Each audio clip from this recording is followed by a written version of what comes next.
Good morning.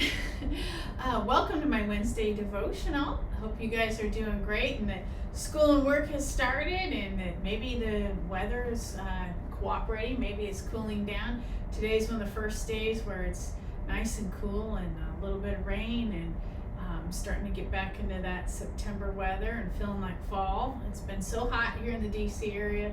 So for us to finally be cooling down, it's like, yay!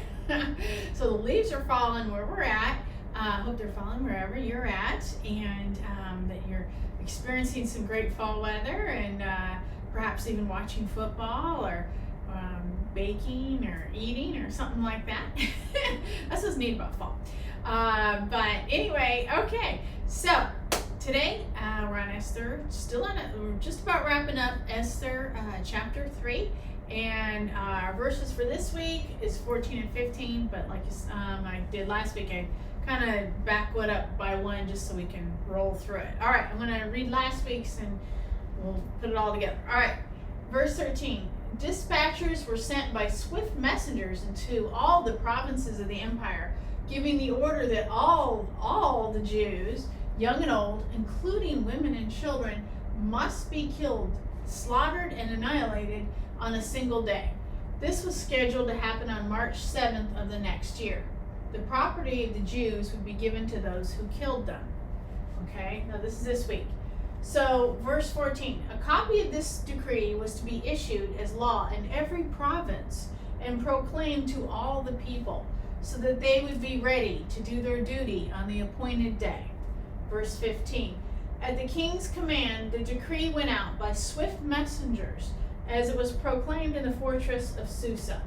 Then the king and Haman sat down to drink, but the city of Susa fell into confusion. Okay, so what all these three verses are, they keep saying this over and over. It was sent out. A copy of the decree from the king were sent, or on behalf of the king, because it's really Haman doing it. It was sent out by swift messengers. You know, the Bible mentions that a couple of times. So, you know, whenever the Bible mentions something, it's got to be significant. So, of course, we know swift messengers are going to be from the king, you know, because he's the top of the food chain.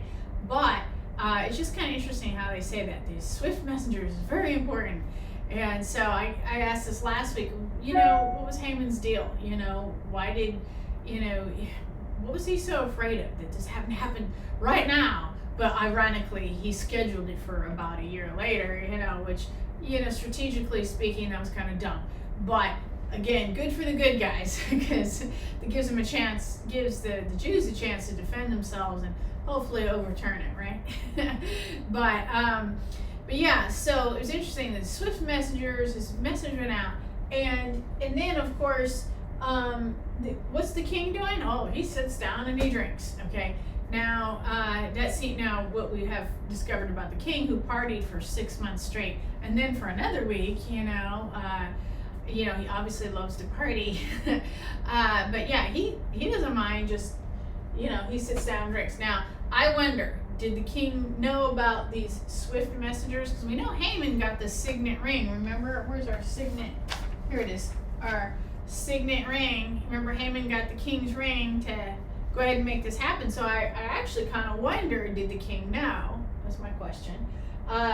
But, you know, Haman obviously knew. He wanted to drink. And so Haman's getting ready to relax, right? Swift messengers sent out, decrees happening, orders are happening, you know. So Haman's ready to just chill out, right? And but meantime, the city of Susa fell into confusion. Well, of course, you know, if you got, you know, put that into today's perspective, if someone came to the door to hand me, you know, a message that said, hey, you know, we're going to kill you next week, or next year, you know, yeah, I'd be like, what? You know, and of course, first thing I'd be doing is, all right, how are we going to defend our house, you know, because I got kids, you know. Ain't gonna let somebody come in and kill me. Forget about it. Especially since we know women and children. Heck no.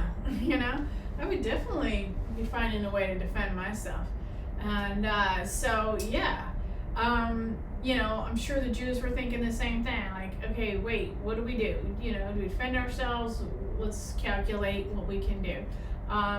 So, just ridiculous.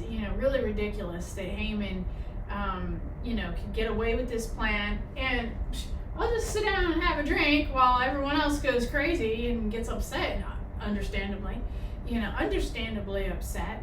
It just shows on Haman's part how incredibly narcissist he is, because he doesn't care. I personally think the king didn't really fully understand. And it was actually my husband that pointed out the Disney cartoon movie. Oh no, here I go.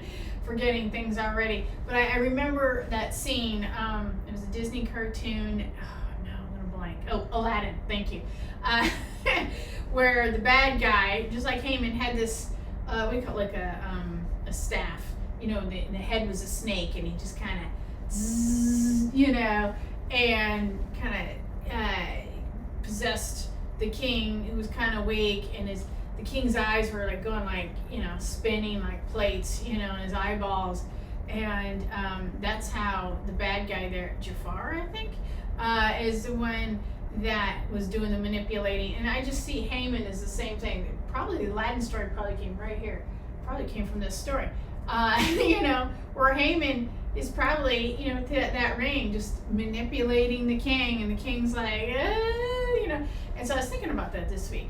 I thought, how could the king, who's in charge of all these provinces and, all this wealth and power, how could he be so foolish? How could he be manipulated by one probably tiny little guy? Just getting this feeling he's probably some tiny man or something, some little rat.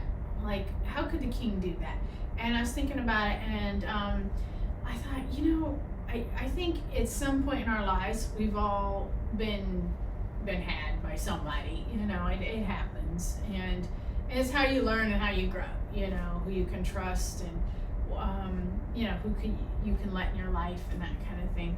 And I'm just thinking that the king basically got duped, and he just didn't realize it in this moment. But we'll see how things shake out. Again, I don't like to give out the ending, but I'm really excited.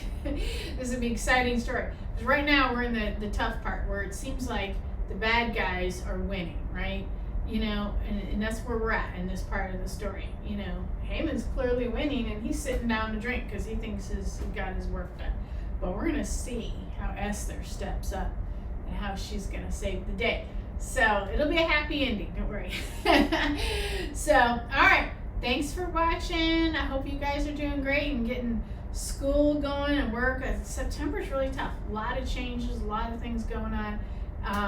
We got PWalk is back on Wednesday mornings. We also have PWalk Tuesday nights. So we had a big success last week.